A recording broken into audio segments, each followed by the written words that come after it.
अस्सलाम वालेकुम dear friends. आज जो हम डिस्कस करने जा रहे हैं वो है बीएससी स्टैटिस्टिक्स पार्ट 2 के मोस्ट इंपॉर्टेंट एमसीक्यूज़। इसके अलावा हम इसके सॉल्यूशंस प्रोवाइड करेंगे, तो वीडियो को एंड तक लाजमी देखिएगा ताकि इन्फॉर्मेशन में आपकी इजाफा हो सके। चलिए वीडियो को शुरू करते हैं। हमारा फर्स्ट एमसीक्यूज़ है, हमारे पास देखें, if Q3 is equal to 1500, Q1 is equal to 1200, then sigma is देखना हमने कौन सा सिग्मा आता है। चलिए बात की जाए, अगर हम बात करें normal distribution, property of normal distribution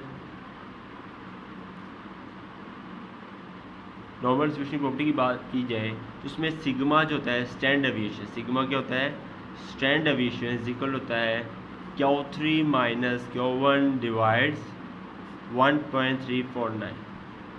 ठीक है, Q3 होता है थर्ड क्वार्टाइल, Q1 होता है फर्स्ट क्वार्टाइल। Q3 की वैल्यू में गिवन है 1500, ठीक है। Q1 हमें गिवन है 1200 डिवाइडेड बाय 1.35। अगर इसे हम सोल्व आउट करें तो हमारे पास जो आंसर आता है 222। यही आंसर हमारे पास लिखा हुआ है पहला 222।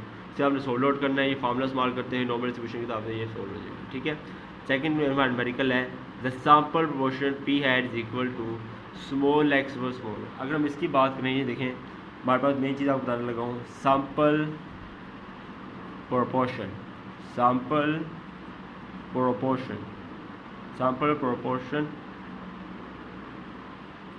इज इक्वल टू होता है, याद रखने का, small x over small n. Sample proportion की वजह से शो किया जाता है इस तरह से, स्मॉल पी हैड से। ठीक है, sample proportion p hat always equal to small x over small n. यानी सैंपल प्रोपोर्शन अगर जनरली बात की जाए, ये किसके लिए होता है, सैंपल के लिए होता है, हमेशा याद रखिएगा किसके लिए होता है, सैंपल के लिए। यानी आप ये भी कह सकते हो सैंपल स्टैटिस्टिक के लिए ये इस्तेमाल होता है हमेशा। ठीक हो गया, तो इस हिसाब से देखा जाए तो ये लिखा हुआ है the sample proportion p hat is equal to small x over small n. ठीक है, अगर हम बात करें पॉपुलेशन प्रोपोर्शन की, अगर हम बात करें पॉपुलेशन प्रोपोर्शन की बात करें, ये इक्वल होता है हमेशा capital x over capital n. ठीक है, यानी इसको शो किया जाता है इस तरह से स्मॉल पी से, यानी सैंपल प्रोपोर्शन पी हैड से शो किया जाता है, पॉपुलेशन पी से शो किया जाता है। ये होता है small x over small n, जबकि पॉपुलेशन होता है capital x over capital n. यानी ये किसके लिए हुआ, पॉपुलेशन के लिए, यानी ये पॉपुलेशन के लिए इस्तेमाल होता है, या ये भी आप कह सकते हो पॉपुलेशन पैरामीटर। इसकी इस्तेमाल होता है पॉपुलेशन पैरामीटर के लिए इस्तेमाल होता है। ये फ़र्क है सैंपल प्रोपोर्शन में और ये फ़र्क है पॉपुलेशन प्रोपोर्शन। क्लियर, नेक्स्ट आगे मूव करते हैं।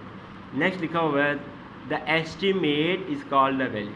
एस्टीमेट वैल्यू अब पता होना चाहिए ना, एस्टीमेट होती क्या चीज़ है।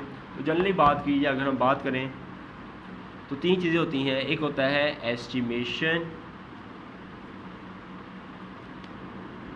एक होता है एस्टीमेट, ठीक है, और एक होता है estimator.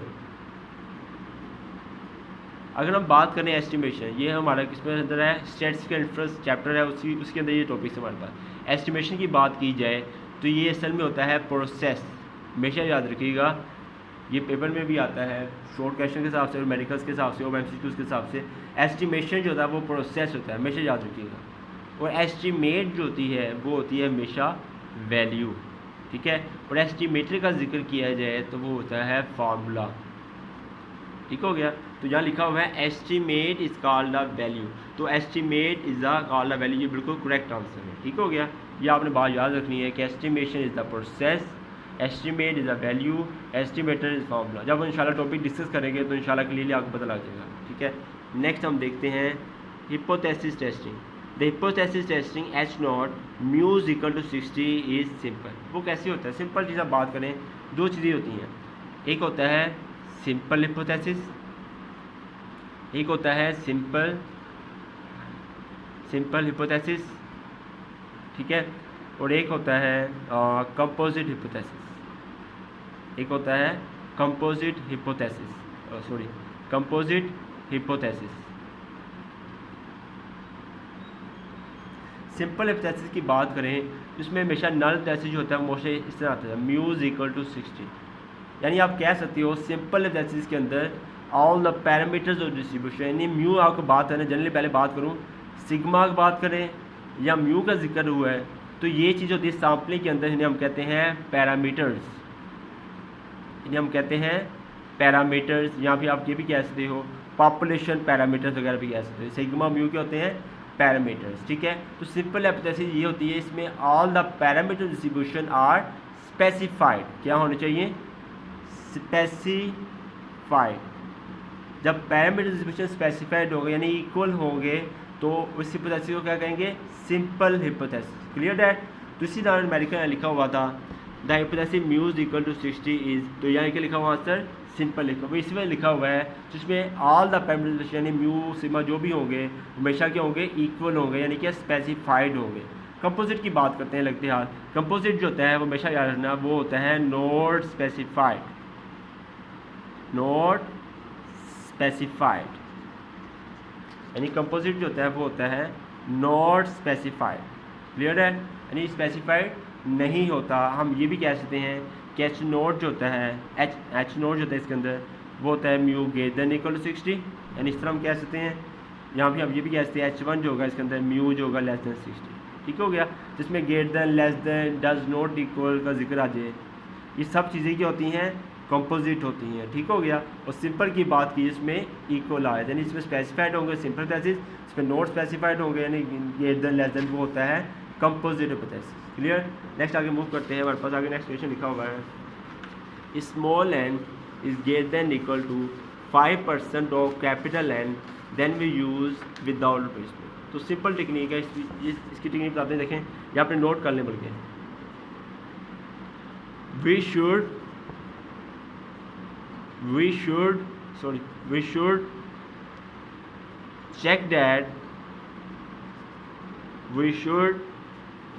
check that sampling is done with replacement, sampling is done with replacement or without replacement, और विदाउट रिप्लेसमेंट। यानी कुछ ऐसे न्यूमेरिकल ऐसे होते हैं जिसमें सैम्पलिंग यह कि हमने जो भी न्यूमेरिकल सॉल्व करना है वो लिखा नहीं होता कि विद रिप्लेसमेंट से करें या विदाउट रिप्लेसमेंट से करें।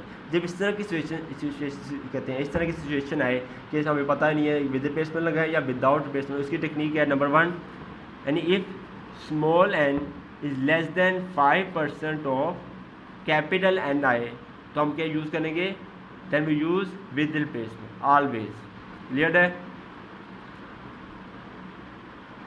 ठीक हो गया। और सेकंड बात करें if small n greater than 5% of capital n आ जाए तो क्या यूज़ करेंगे, विदाउट, यानी ग्रेटर देन इक्वल या ग्रेटर देन कह लें तो हम यूज़ करेंगे विदाउट रिप्लेसमेंट।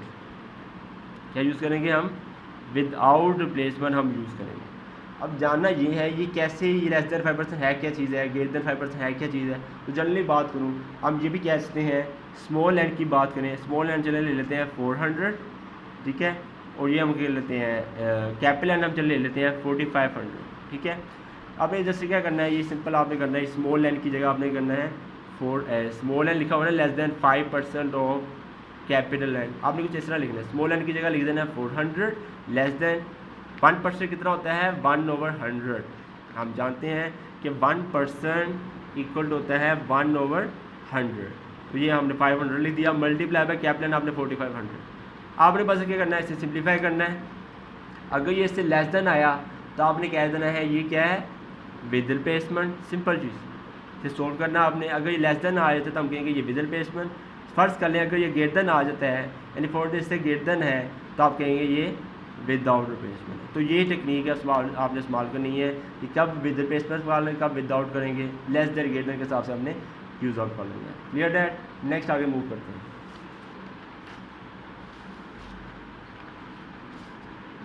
नेक्स्ट न्यूमेरिकल है हमारे पास the estimators of mu is x bar.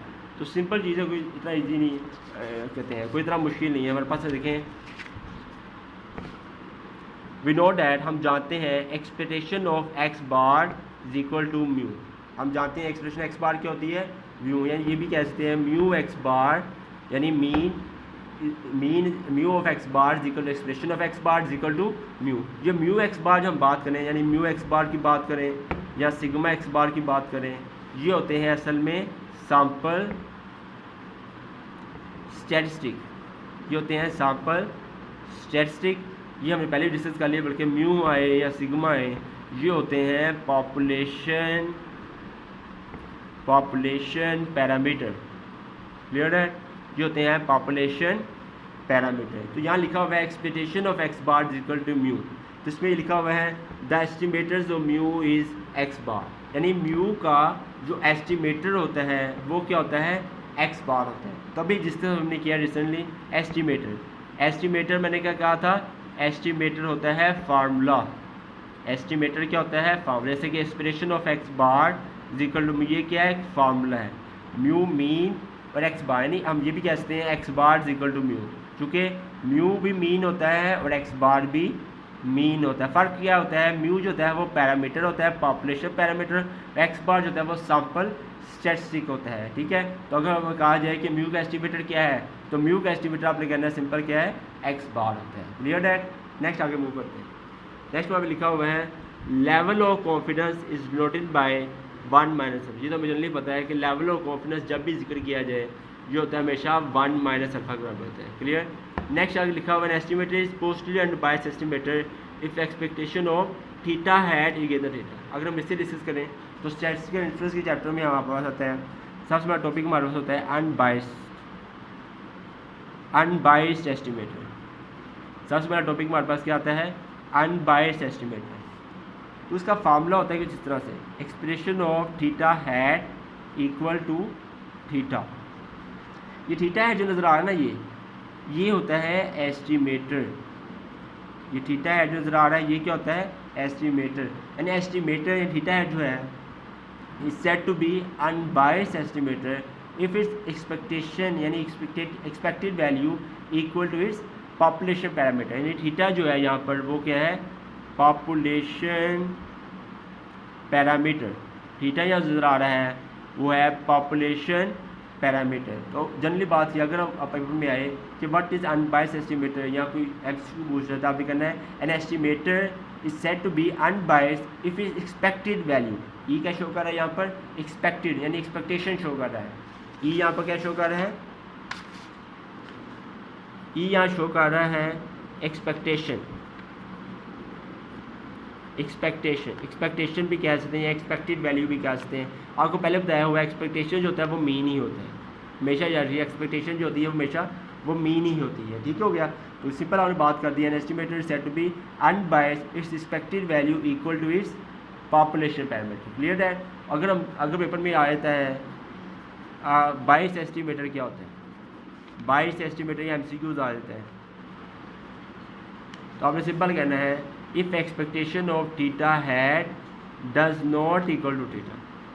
Obviously जब एस्टिमेटर अनबाइस्ड कब होगा, जब इक्वल आ जाता है, और अनबाइस्ड जब इसका ऑपोजिट आ जाएगा। ऑब्वियसली जब इक्वल है तो नेक्स्ट क्या आएगा, डज नॉट इक्वल। अगर बाइस्ड एस्टिमेटर की बात करेगा आपने कहना है इसमें set to be biased if expected value does not equal to theta.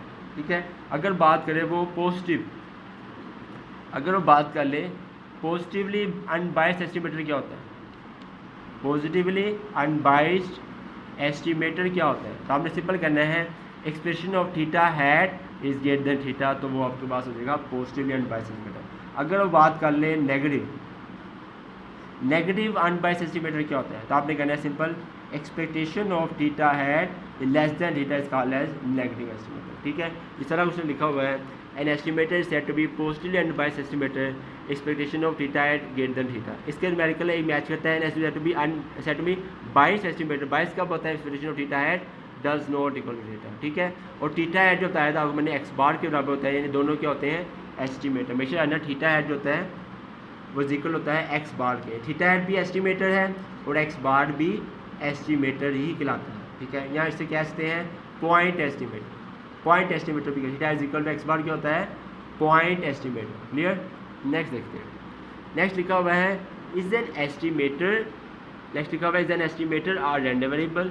चलिए एक एस्टिमेटर जो होता है वो रैंडम वेरिएबल हो सकता है कि हो नहीं सकता, तो आप लिखिए जवाब क्या लिखा हुआ है यस, बिकॉज क्यों यस होता है क्योंकि आप देखते हैं because estimator has different values for probability distribution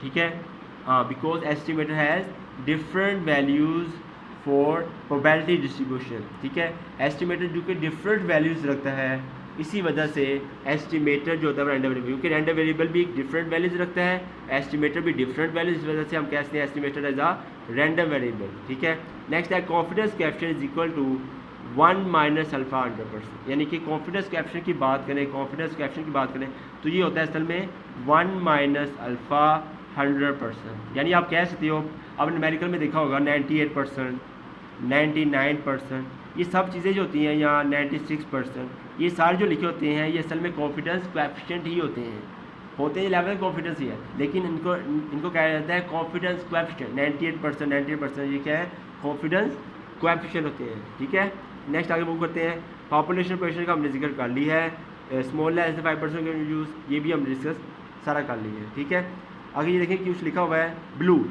BLU क्या होता है, BLUE क्या होता है, ये भी वो इम्पोर्टेंट टॉपिक है। इसका मुखफ़फ़ है बेस्ट लीनियर अनबायस्ड एस्टिमेटर। ठीक है, जब भी ब्लू का जिक्र आया तो हम कह सकते हैं best linear unbiased estimator called as BLUE. इसके लिए वेरिएंस जो होता है हमेशा लीस्ट होता है, हमेशा इसके लिए वेरिएंस जो होता है हमेशा क्या होता है, लीस्ट होता है। ठीक हो गया। नेक्स्ट, अगर एफिशिएंसी ग्रेटर देन 1 होगी तो T1 जो होगा मोर एफिशिएंट होगा, और एफिशिएंसी आपको पता होगा कि variance of T1 less than variance of T2, यानी एक एस्टिमेटर का वेरिएंस लेस देन है वेरिएंस ऑफ अदर एस्टिमेटर, तो एफिशिएंसी कहलाती है। क्लियर हो गया। नेक्स्ट आगे मूव करते हैं। नेक्स्ट न्यूमेरिकल है हमारे पास in student's t distribution t alpha two b in which b is equal to n। ये हमें जनरली पता होगा कि जब भी हमारे पास इस तरह शेप आए T alpha by 2b standard distribution के अंदर, इसके अंदर v जो होता है इसका होता है हमेशा n-1। ये हमें जनरली पहले पता हुई है। v क्या होता है असल में, डिग्री ऑफ फ्रीडम। v क्या कहते हैं, डिग्री ऑफ फ्रीडम। ठीक है, नेक्स्ट आगे मूव करते हैं। Which of the following is not, ये भी हम डिस्कस कर लिए। जो कह रहे कंपोजिट ना हो तो हमें पता है इक्वल जो होगा वो कंपोजिट नहीं होगा, ग्रेटर देन लेस देन जो होते हैं वो कंपोजिट होते हैं। ठीक है, तो कंपोजिट जो नहीं है वो म्यूजिकल सिस्टम जो कि सिंपल है, कंपोजिट नहीं है तो हमने शामिल लगा दिया है, ये सी पार्ट है। लेवल ऑफ सिग्निफिकेंस की बात करें, अल्फा हमेशा पहले पता होगा 5% और 1% होता है लेवल ऑफ सिग्निफिकेंस। मोस्ट कम इसके यूँ भी लिखा जाता है 0.01 या 0.05, सिंपल वैल्यूज है ये। टाइप फर्स्ट ईयर की बात की जाए, इसमें H0 is made by rejecting of H0 if H0 is true. तो हमेशा टाइप फर्स्ट एरर में हमेशा रिजेक्शन होती है। रिजेक्शन तब होती है जब अगर H0 क्या होना चाहिए, ट्रू होना चाहिए। टाइप सेकंड एरर की बात करें, उसमें H0 जो होता है वो एक्सेप्ट होता है, उसमें H0 जो होता है वो फॉल्स होता है, दोनों इसके ऑपोजिट होते हैं। ठीक है, नल थेसिस की बात करें, इक्वल होता है बताया होगा, equal greater than equal less than, ये होता है नल थेसिस। वो कैसे देखिए, नल हिपोथेसिस, H0 कहते हैं नल हिपोथेसिस। हमेशा इक्वल आता है या ग्रेटर देन इक्वल टू होता है, यहाँ पे लेस देन, हमेशा ऑलवेज। लेकिन हम बात करें अल्टरनेटिव की बात करें, भी इसका ऑपोजिट होता है। इक्वल है तो यहाँ पे लिख देना डज नॉट इक्वल। न्यूमेरिकल्स के अंदर भी ग्रेटर देन इक्वल है तो आप लिख सकते हो less than, less than equal आप लिख सकते हैं ग्रेटर देन। तो नल हिपोथेसिस जो होता है हमेशा याद रखिएगा, ये किसके लिए होता है, रिजेक्शन के लिए होता है। क्लियर। और H1 जो होता है वो हमेशा किसके लिए होता है, एक्सेप्टेंस के लिए, यानी ये क्या करता है, एक्सेप्ट करता है। तो H0 इक्वल है, greater than equal, less than equal, तो हमेशा रिजेक्शन के लिए इस्तेमाल होता है।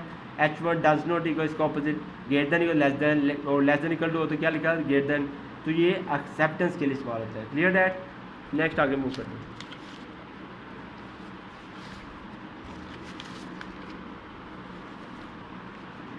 नेक्स्ट एमसीक्यूज है हमारे पास, the standard error of x bar is noted by sigma x bar, यानी सिग्मा एक्स बार क्या होता है, जनरली बात कीजिए। अगर हम बात करें सिग्मा एक्स बार की, तो सिग्मा एक्स बार जिक्र होता है हमें पता है sigma over under of n के बराबर होता है। वो कैसे, ये हम डिस्कस किया हुआ इसके अंदर, ये देखिए ज़रा, विद रिप्लेसमेंट की बात की जाए तो विद रिप्लेसमेंट में वेरिएंस जो होता है सिग्मा स्क्वायर एक्स बार इक्वल होता है सिग्मा स्क्वायर ओवर एन। ठीक है, अगर हम इसका अंडर ले लें यानी स्टैंडर्ड डेविएशन ले लें तो आता है सिग्मा एक्स बार इक्वल सिग्मा ओवर एन। ये सिग्मा एक्स बार नजर आता है, यही स्टैंडर्ड एरर होता है। ठीक है, स्टैंडर्ड एक्स बार क्या होता है, वो सिग्मा एक्स बार। तो हमेशा याद रखिएगा सिग्मा एक्स बार क्या होता है, जो स्टैंडर्ड डेविएशन कहलाता है, यही असल में स्टैंडर्ड एरर होता है। ठीक है, विदाउट रिप्लेसमेंट की बात करें तो सिग्मा स्क्वायर एक्स बार जो होता है sigma square over small n बैकर कैपिटल में स्मॉल एन कैपिटल स्मॉल। और ये चीज़ जो आती है ये होता है फाइनाइट करेक्शन फैक्टर। ये हमेशा किसमें आता है, विदाउट रिप्लेसमेंट। मैंने लिखा भी हो बल्कि फाइनाइट करेक्शन फैक्टर कैपिटल में small capital is always used in without replacement. किसमें इस्तेमाल होगा, विदाउट रिप्लेसमेंट में इस्तेमाल होता है। ठीक है, नेक्स्ट एक वो बात का नहीं है, इसका भी अंडर लेंगे तो वही सिग्मा डिफाइन आ जाएगा, अंडर कैपिटल समथिंग आ जाएगा। ठीक है, number of samples with replacement में हमेशा क्या होते हैं, capital n raised power small n. हमेशा याद रखिएगा नंबर ऑफ सैंपल्स विदाउट की बात करें उसमें होता है NCN। ठीक है, तो विदाउट की बात विद की बात करेगा तो आपने ये फार्मूला यूज़ करना है नंबर ऑफ सैंपल्स के लिए, विदाउट की बात तो आपने ये वाला कॉम्बिनेशन वाला यूज़ करना है।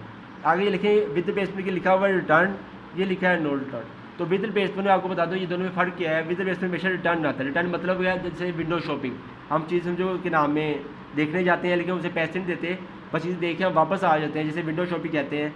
तो विंडो शॉपिंग जो है विद रिप्लेसमेंट है। विदाउट की बात करें ये नो रिटर्न, यानी चीज़ हमने खरीदने गए हैं, पैसे देते हैं, हमने घर लेके आ गए हैं, यानी वो वापस नहीं की, तो वो होती है विदाउट रिप्लेसमेंट। तो ये विद और विदाउट में ये फ़र्क है। रिटर्न आता है, मेन वर्डिंग आपने याद रखनी है, विदाउट में क्या होता है, नो रिटर्न आता है। क्लियर। नेक्स्ट आगे लिखा हुआ है, ये भी डिस्कस कर लिए। बाकी नेक्स्ट आगे लास्ट MCQs हम डिस्कस करने लगे हैं।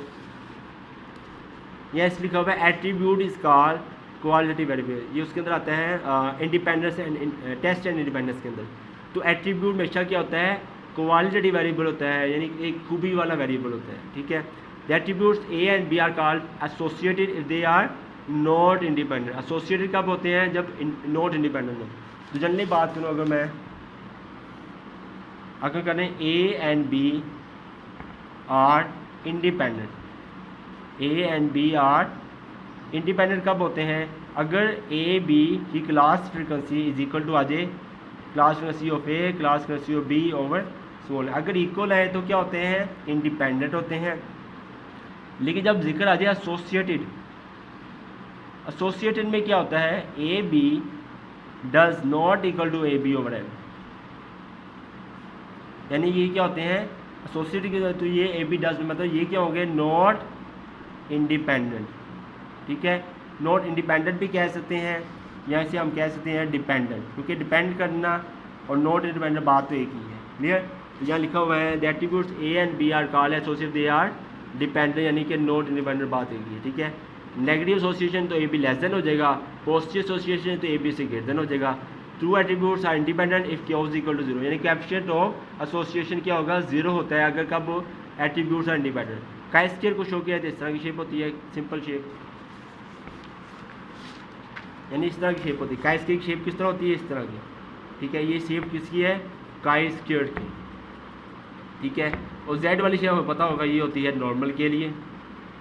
ठीक हो गया, ये होती है f होती है f डिस्ट्रीब्यूशन के लिए। Simple tricks. नेक्स्ट देखते हैं। नेक्स्ट लिखा हुआ है द chi-square, ये हमने डिस्कस कर लिया है। Pierce coefficient of mean square quantity, जैसे ये फार्मूला इस्तेमाल करना है, ये C is equal to under root of chi-square divide n plus chi-square। ठीक है, ये कोएफिशिएंट और इसी फार्मूला, ये फार्मूला याद कर लीजिएगा। नेक्स्ट आते हैं सेकंड डिग्री पैराबोला है, हमें स्पेसिफिकेशन पता है ax² plus bx plus c। इसमें कितने क्या लिखा हुआ है, कितने कॉन्स्टेंट्स हैं, तो देखिए A B C 3 कॉन्स्टेंट, तो मैं लिख दिया यहाँ पर 3 कॉन्स्टेंट्स। ठीक है, तो coefficient of association lies between -1 और +1। फार्मूला की बात करें chi-square equal summation f0 minus f का स्क्वायर ओवर f। ये फार्मूला इस्तेमाल होता है इंडिपेंडेंस एसोसिएशन के अंदर। तो इसमें f क्या होता है, f होता है एक्सपेक्टेड फ्रीक्वेंसी, तो f0 जो होता है वो ऑब्जर्व फ्रीक्वेंसी होता है, यानी f0 की बात करें, f0 होता है ऑब्जर्व्ड फ्रीक्वेंसी। ऑब्जर्व फ्रीक्वेंसी वो फ्रीक्वेंसी होती है जो हमें गिवन होती है। ठीक हो गया, और f जो शो करता है वो होता है एक्सपेक्टेड फ्रीक्वेंसी। अगर आपको हमारी वीडियो अच्छी लगी हो तो काइंडली हमारे चैनल को लाइक एंड सब्सक्राइब कर दीजिएगा। अल्लाह हाफिज़।